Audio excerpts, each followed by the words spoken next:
Classes Verma learn for knowledge. Hello बच्चों, आज हम चैप्टर 8 त्रिकोणमिति के बारे में पढ़ेंगे। त्रिकोणमिति जो है त्रिभुज के जो अपने पास में त्रिभुज दे रखे हैं उसमें ऐसे केवल समकोण त्रिभुज पर ही ये लागू होती है। तो देखते हैं इसके बारे में पढ़ते हैं। एक समकोण त्रिभुज लेते हैं, ये त्रिभुज दिया गया है त्रिभुज, यहाँ पर ये 90 डिग्री कोण हो जाएगा। 90 डिग्री का एक कोण होता है तो उसे हम क्या बोलते हैं, समकोण त्रिभुज कहते हैं। इस त्रिभुज का एक नाम दे देते हैं ए बी सी, कुछ भी आप नाम दे सकते हैं। अब इसमें जो सबसे एक बड़ी भुजा होती है उसे हम कर्ण कहते हैं। सबसे एक बड़ी भुजा को हम कर्ण कहते हैं, ये आ जाएगी। इस 90 डिग्री वाली भुजा को हम लंब कहते हैं, और सबसे नीचे वाली ये तीसरी भुजा हो गई, ये आधार हो जाती है।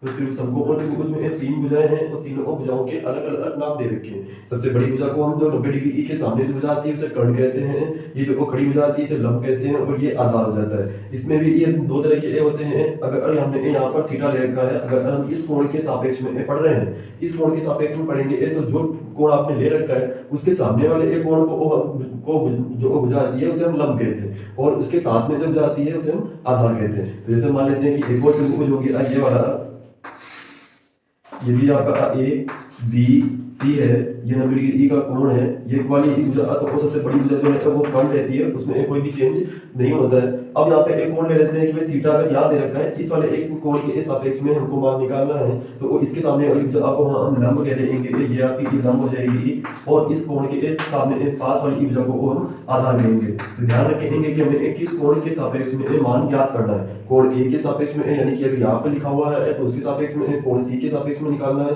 तो लंब और आधार आपस में चेंज रहते हैं। बस इतना ध्यान रखिए कि थीटा के सामने वाली भुजा लंब होती है, कर्ण यहाँ पे चेंज नहीं होती है। सबसे बड़ी भुजा होती है उसे कर्ण कहते हैं, और तीसरी भुजा आपके पास में आधार आ जाएगी। अब हमारे पास में त्रिकोणमिति में कुछ नए नाम दिए गए हैं। इन तीन भुजाओं को अनुपात में लिखना होता है। इन तीन भुजाओं को अनुपातों में लिखा जाता है, जिन्हें अलग अलग नाम दिया गया है। जैसे एक ये पहला हमारे पास में है साइन, साइन थीटा लिख दे, या फिर यहाँ पर ए लिखा हुआ है तो ए भी लिख सकते हैं। तो साइन का अनुपात होता है हमारे पास में एल बटा हुआ के, लंब बटा हुआ कर्ण, यानी कि लंब वाली भुजा और कर्ण वाली भुजा का अनुपात निकालेंगे तो साइन थीटा बराबर एल बटा हुआ के आता है। दूसरा आप इसके साथ में हमारे पास में होता है कोस थीटा। कोस थीटा का होता है आधार बटा हुआ कर्ण, ये भुजाओं के अनुपात है। तो यहाँ पर साइन क्या है, तो साइन केवल एक नाम दिया गया है। साइन क्या है, एक नाम है, केवल कोस भी एक नाम है। तीसरा नाम आता है इसमें टेन थीटा। टेन थीटा अब होता है हमारे पास में एल बटा हुआ ए, एल बटा हुआ टी। तो पहला नाम क्या है हमारे पास में साइन, जिसका अनुपात क्या होता है एल बटा हुआ के। ये तीन भुजाओं को अनुपातों में लिखा गया है, इन्हीं अनुपातों को अलग अलग नाम दिया गया है। हम बार बार अनुपात नहीं बोल सकते हैं, इसीलिए इनको एक पर्टिकुलर एक नाम दे दिया गया कि एल बटा के वाला जो अनुपात होगा उसे हम साइन कहेंगे, ए बटा के वाले को हम कोस कहेंगे, एल बटा ए वाले को हम टेन कहेंगे। आ जाएगा। इसी तरह से इन तीनों को उल्टा लिखा जाए, इन तीनों अनुपातों को उल्टा लिख दिया जाए तो उनके भी वापस नए नाम होते हैं। तो साइन का उल्टा होता है कोसेक, कोसेक थीटा, इसका अनुपात हो जाता है के बटा हुआ एल। तीसरा आता है कोस का उल्टा, कोस का उल्टा हो जाता है सेक थीटा, सेक थीटा का अनुपात हो जाएगा के बटा हुआ ए। और लास्ट हमारे पास में आता है tan का उल्टा, tan का उल्टा हो जाता है कोट थीटा बराबर ये ए बटा हुआ एल। तो ये हमारे पास में त्रिकोणमिति के 6 अनुपात कहलाते हैं कि भाई ये 6 हमारे पास में अनुपात हो गए। ये 6 अनुपात आए कहां से हैं, तो किसी संपूर्ण त्रिभुज की भुजाओं को ही केवल अनुपात में लिखा गया है। अब मान लेते हैं एक उदाहरण लेते हैं, इसको याद करने के लिए एक शॉर्ट ट्रिक ली गई है, एल ए के, इसे हम लाल कक्का कहते हैं। लाल कक्का के नाम से जानते हैं। एल बटा हुआ के, एल बटा हुआ के क्या दिखाता है, साइन को दिखाता है। तो इस पर आप जैसे साइन लिख लें, दूसरा वाला आपका कोस हो जाता है, और तीसरा वाला हमारे पास में एक टेन हो जाता है। तो लाल कक्का के नाम से याद कर लेंगे, लाल ए लाल के ए कक्का, तो लाल कक्का के नाम से इसे याद कर लेंगे। तो एल बटा हुआ के साइन मतलब अब ये पहला वाला साइन होता है, दूसरा वाला कोस होता है, तीसरा वाला टेन होता है। और उल्टा पढ़ेंगे, नीचे से पढ़ेंगे तो साइन का उल्टा कोसेक हो जाएगा, कोस का उल्टा हमारे पास में सेक हो जाएगा, और टेन का उल्टा हमारे पास में एक कोट हो जाएगा। तो ये केवल इनके आपको नाम याद रखने हैं कि किस तरह से किसका अनुपात लिया गया। तो हमारे पास में जो आपकी एक्सरसाइज 8.1 है उसमें एक और बस ये तीनों ही आपके काम में आएंगे। अगर ये तीनों हमारे पास में ज्ञात हो जाते हैं तो आप ये 6 के 6 त्रिकोणमिति अनुपात उसके लिख सकते हैं। कोई अगर ज्ञात नहीं होता है तो उसके लिए फिर हम पाइथागोरस प्रमेय काम में लेते हैं। क्या काम में लेते हैं, पाइथागोरस प्रमेय होती है उसे काम में लेते हैं, उसकी सहायता से उसका मान निकालना होता है। जैसे कि हमारे पास में मान लेते हैं पाइथागोरस प्रमेय के अनुसार कर्ण स्क्वायर बराबर आधार स्क्वायर प्लस लंब स्क्वायर, कर्ण स्क्वायर बराबर आधार स्क्वायर प्लस लंब स्क्वायर पाइथागोरस प्रमेय। कर्ण को हम इंग्लिश में एक अक्षर के दे रहे हैं, आधार को ए कह रहे हैं और लंब को एल कह रहे हैं। ये सिंबल दिए गए हैं, इन सिंबल्स के हिसाब से आपको मान निकालना है। फॉर एग्जांपल हम इसमें अब एक उदाहरण लेते हैं। उदाहरण मान लेते हैं कि हमारे पास में कर्ण जो है वो 25 दिया हुआ है। कर्ण कितना दिया हुआ है? 25 सेंटीमीटर दिया हुआ है, 25 मीटर दिया हुआ है, कुछ भी हो सकता है। और इसके बाद में इसका लंब हमारे पास में 7 दिया हुआ है और क्वेश्चन ने कह दिया कि इसके बाकी सभी त्रिकोणमितीय अनुपात ज्ञात कर दीजिए। तो हमारे पास में एक कर्ण है, हमारे पास में एक लंब है, लेकिन आधार अभी भी नहीं है हमारे पास में। तो हमारे पास आधार नहीं है तो पहले हम इसका आधार ज्ञात कर लेंगे। आधार ज्ञात करने के लिए पाइथागोरस प्रमेय लगा देंगे। पाइथागोरस प्रमेय में इसके मान रखते हैं। कर्ण के का मान दिया गया है 25, 25 का स्क्वायर आ जाएगा बराबर आधार ज्ञात करना है। ये ऐसा कैसे रहेगा? लंब का मान 7 दिया हुआ है, ये हमारे पास में 7 का स्क्वायर आ जाएगा। तो 25 का स्क्वायर ए स्क्वायर प्लस 7 का स्क्वायर हल कर लेते हैं इसको। तो 25 का स्क्वायर कितना हो जाता है? तो 625 आ जाता है। आधार ऐसा का ऐसा ही और 7 का स्क्वायर हमारे पास में 49, उसको उठा के इधर ले आएंगे। जब भी कभी किसी का मान ज्ञात करना है, जैसे कि ए का मान निकालना है, तो इसको ओ बराबर के एक तरफ अकेला कर देंगे। तो बाकी सब उठा के इधर ले आएंगे। सबसे पहले एक प्लस माइनस की चीजें हटती है, तो प्लस की चीजें इधर आएगी तो माइनस के 49 हो जाएंगे, बराबर आ जाएगा हमारे पास में ए स्क्वायर। तो 25 में से 49 माइनस करेंगे तो हमारे पास में आ जाएंगे 576 बराबर ए स्क्वायर। स्क्वायर हटा देंगे तो हमारे पास में एक रूट लग जाएगा और 576 का रूट निकालेंगे तो कितना आ जाएगा? 24। यानी कि आधार कितना आ गया हमारे पास में? 24। आधार कितना आ जाएगा हमारे पास में? 24 सेंटीमीटर। अब हमारे पास में इस उसकी ये तीनों भुजाएं ज्ञात हो गई है। कर्ण कितना आ गया? 25, लंब कितना आ गया? 7, आधार कितना हो गया? 24। अब क्वेश्चन कहता है कि यदि आपको छह त्रिकोणमितीय अनुपात ज्ञात करना है तो वो भी ज्ञात कर सकते हैं, या फिर कोई एक ज्ञात करना है तो वो भी ज्ञात कर सकते हैं। तो अभी हम इसमें 6 के 6 त्रिकोणमितीय अनुपात ज्ञात कर देते हैं। ये लिखा हुआ है sin थीटा बराबर l बटा k। तो l बटा k मतलब कितना हो जाएगा? l का मान 7 हो गया है और कर्ण k का मान कितना हो जाएगा? 25 हो जाएगा। इसी तरह से एक ये वाला a बटा k, a का मान कितना आ गया हमारे पास में? आधार का मान 24 आ गया है और कर्ण कितना आ जाएगा? 25। बस ये एक बार ये तीनों मान ज्ञात हो गए तो ये सारे के सारे आसानी से हम इसमें लिख सकते हैं। l बटा a यानी कि 7 बटा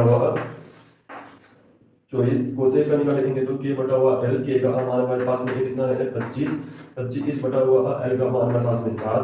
फिर सेक का ज्ञात करेंगे तो सेक का जाएगा 25, 25 बटा 24 बराबर आधार बटा आधार का मान हमारे पास में कितना है? 24 और l का मान कितना जाएगा? 7। तो ये सारे के सारे हमने अभी इस थीटा के सापेक्ष में ज्ञात किए। ये थीटा हमारे पास में यहाँ लिखा हुआ है, इस थीटा के सामने वाले को हमने लंब माना है और इसको लंब और इसको आधार मान करके ये इसके 6 के 6 त्रिकोणमितीय अनुपात ज्ञात हो जाते हैं। इसी तरह से आप किसी भी क्वेश्चन के त्रिकोणमितीय अनुपात ज्ञात कर सकते हैं। इसी में ही एक और चीज होती है। अभी जैसे यहाँ पे थीटा यहाँ लिखा हुआ था तो इसको साइन थीटा या फिर साइन ए कह सकते थे। अब मान लेते हैं अगर थीटा यहाँ पर आ जाए, थीटा अगर यहाँ पर आ जाता है, यहाँ से हटकर आगे मान लेते हैं यहाँ आ गया तो थीटा ये हो जाएगा तो इसको हम आधार कहेंगे और इसको हम क्या कहेंगे?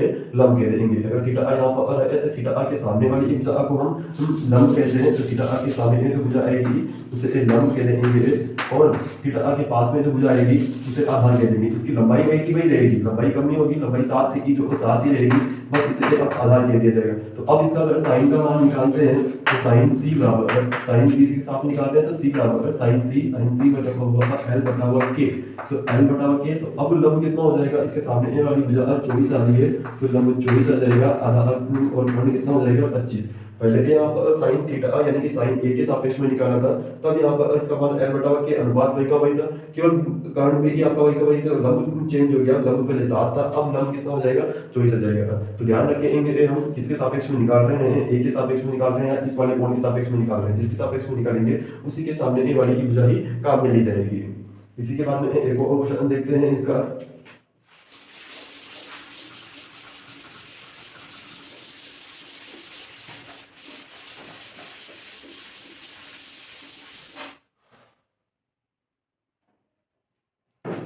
ये क्वेश्चन दिया गया है 15 कोट थीटा बराबर 8, 15 कोट थीटा बराबर 8 है। इसके लिए अपने को त्रिकोणमितीय अनुपात ज्ञात करने हैं। त्रिकोणमितीय अनुपात ज्ञात करने हैं तो सबसे पहले दिया गया है 15 कोट थीटा बराबर 8, या फिर थीटा की जगह हम ए कर देते हैं तो ए आ जाएगा, बी कर दे, बी आ जाएगा, सी कर दे, सी आ जाएगा, कोई भी नाम आपका में ले सकते हैं। तो ये दिया हुआ 15 कोट ए बराबर 8, सबसे पहले 15 गुणा में है तो इसको भाग में लगा देंगे। तो आ जाएगा कोट ए बराबर 8 बटा 15, कोट ए बराबर 8/15 आ जाएगा। अब कोट ए का अनुपात हमें पता है कि कोट ए का अनुपात क्या होता है, टेन का अनुपात या फिर लाल कट का आप यहाँ पे लिख रहे हैं, या जाएगा लाल तो लाल कट का से हमें पता है कि ये साइन का होता है, ये कोस का होता है, ये टेन का होता है। नीचे से पढ़ेंगे तो ये कोसेक का है, ये सेक का है और ये रहा कोट का। कोट का क्या हो जाएगा, ए बटा हुआ एल, ये आ जाएगा ए बटा हुआ एल आ गया। अब इसके बाद में हम इसका त्रिभुज बनाएंगे, या जाएगा एक छोटा सा यहाँ डायग्राम बना लें, त्रिभुज बन जाएगा। इसमें ये कोण हमेशा कितने डिग्री का होता है, 90 डिग्री का होता है। अब यहाँ पे लिखा हुआ है कोट ए, अगर ए यहाँ पर लिखा हुआ है तो आप ए को यहीं पर लिखें, इस जगह पर नीचे की साइड में, ताकि अपने को दिखने में थोड़ा ये सही दिखे। फिर आप बी और सी कहीं पर भी लिख सकते हैं, बी यहाँ लिख दें, सी यहाँ लिख दें, या फिर सी यहाँ लिख दें, डी यहाँ लिख दें, कहीं पर भी चल जाएगा। तो यहाँ पे ए था, इसलिए ए को हमेशा नीचे लेंगे, ताकि ये हमारी जो नीचे वाली भुजा है वो हमेशा आधार बन जाए, और ये इसके सामने वाली भुजा हमारी ये लंब बन जाए, और ये वाली भुजा हमारे पास में एक कर्ण बन जाए। याद जाएगा। अब इसकी तुलना कर लेते हैं, आधार कितना दे रखा है इसका 8, आधार 8 सेंटीमीटर मान लेंगे, लंब कितना है 15, तो लंब को हम 15 मान लेंगे। अब वापस से ये देख लें, ये आगे हमारे पास में लंब, ये आधार आ गया। अब कर्ण बाकी रह गया, पाइथागोरस थ्योरम लगा देंगे। पाइथागोरस थ्योरम के अनुसार क्या होता है, कर्ण स्क्वायर बराबर आधार स्क्वायर प्लस लंब स्क्वायर। कर्ण का मान ज्ञात करना है तो कर्ण स्क्वायर ऐसा कैसे रहेगा, आधार का मान कितना है हमारे पास में 8 का स्क्वायर प्लस लंब का मान कितना हमारे पास में 15 का स्क्वायर। ब्रैकेट लगाना हो तो ब्रैकेट लगा देते हैं, वरना ऐसे भी हो जाएगा। 8 का स्क्वायर होता है हमारे पास में 64, 15 का स्क्वायर होता है हमारे पास में 225। दोनों को जोड़ लेंगे तो 5 और 4 कितना जाएगा 9, यह जाएगा 6 और 2 8, और ये 2 ऐसा क्या ऐसे ही 289 स्क्वायर हट जाएगा, रूट लग जाएगा, तो के का मान कितना आ जाएगा, तो 289 किसका होता है, तो 17 का होता है। तो कर्ण कितना आ जाएगा 17, कर्ण को यहाँ पे इसके डायग्राम में लिख देते हैं ताकि हमको देखने में सही रहे। तो कर्ण के ए का मान कितना जाएगा, यहाँ पे 17 आ गया। अब इसके बाद में इस क्वेश्चन में आगे एक कहा गया हो कि इसके सारे त्रिकोणमितीय अनुपात ज्ञात कर दो, तो हम इसके सारे त्रिकोणमितीय छह के अनुपात ज्ञात कर सकते हैं। जब भी कोई केवल sin थीटा और sin a का मान, cos a का मान, tan a का मान ज्ञात कर दो तो वो भी ज्ञात कर सकते हैं। या फिर एक कोई क्वेश्चन दे दिया जाए, इस पे मान लेते हैं कि इसी के अंदर एक क्वेश्चन दे दिया गया कि cos square theta cos square a plus sin square a, इसका आप मान ज्ञात कर दो तो इसका मान भी ज्ञात कर सकते हैं। अब जैसे कि क्वेश्चन अगर इसी में दिया गया है कि cos a और sin स्क्वायर a का मान ज्ञात करना है, तो हम पहले cos a का मान निकाल लेते हैं। तो cos का अनुपात क्या होता है, cos a बराबर हमने पढ़ा था आधार बटा हुआ कर्ण। cos का अनुपात क्या होता है, आधार बटा हुआ कर्ण। तो आधार हमारे पास में कितना है 8, कर्ण कितना हमारे पास में है 17, यह आ जाएगा। और क्या चाहिए इसमें, साइन चाहिए, तो साइन का भी अनुपात ज्ञात कर लेंगे। यह आ जाएगा हमारे पास में साइन ए बराबर एल बटा हुआ के, एल बटा हुआ के, एल का मान कितना दे रखा है हमारे पास में 15, और कर्ण के का मान कितना हमारे पास में है 17। अब इस क्वेश्चन को हल करने के लिए कोस का मान चाहिए था, कोस का मान आगे हमने निकाल लिया, साइन का मान चाहिए था, साइन का मान निकाल लिया। ये दोनों मान इसमें रख देते हैं और हल कर लेंगे सिंपल से। तो कोस का मान हमारे पास में 8 बटा हुआ 17, ये 8 बटा हुआ 17 प्लस इसका मान हमने निकाला है 15 बटा हुआ 17, 15 बटा हुआ 17। दोनों को मान इसमें हमने रख दिया, पहले स्क्वायर दिया हुआ है, पहले घात दी हुई है, तो पहले उसी को सॉल्व करेंगे। घात को हल कर लेते हैं। तो 8 का स्क्वायर कितना होता है 64, 17 का कितना हो गया, तो हमारे पास में 289 प्लस इसका 15 का कितना हुआ था 225, और 17 का वापस से 289। ये आ गए। बटे की संख्या आती है हमेशा बटे की संख्याओं को जोड़ने घटाने के लिए एलसीएम लेना पड़ता है। याद जाएगा अब 279 जो ऐसा का ऐसे आ जाएगा। हल करेंगे तो कितना आ जाएगा 64 प्लस 225, दोनों को जोड़ेंगे तो दोनों को जोड़ेंगे तो कितना आ जाएगा 289 ऊपर भी आ गया, 289 नीचे भी है, दोनों से कट गए तो आंसर कितना आ जाएगा 1। इसी तरह से आपको कोई भी उसमें मान क्वेश्चन दे दिया जाए हल करने के लिए, तो जो क्वेश्चन चाहिए उसके अनुपात ज्ञात कर लें। एक बार तीनों अगर ज्ञात हो गए तो उसके बाद में आसानी से हम इसके बाद ज्ञात कर सकते हैं। इसी तरह से आपकी बुक में और भी सवाल दिए हैं, आप उनको एक बार हल करके देखें। सिंपल से जैसे इसमें मैंने हल किया है तो आप उसी तरह से इसको हल कर सकते हैं।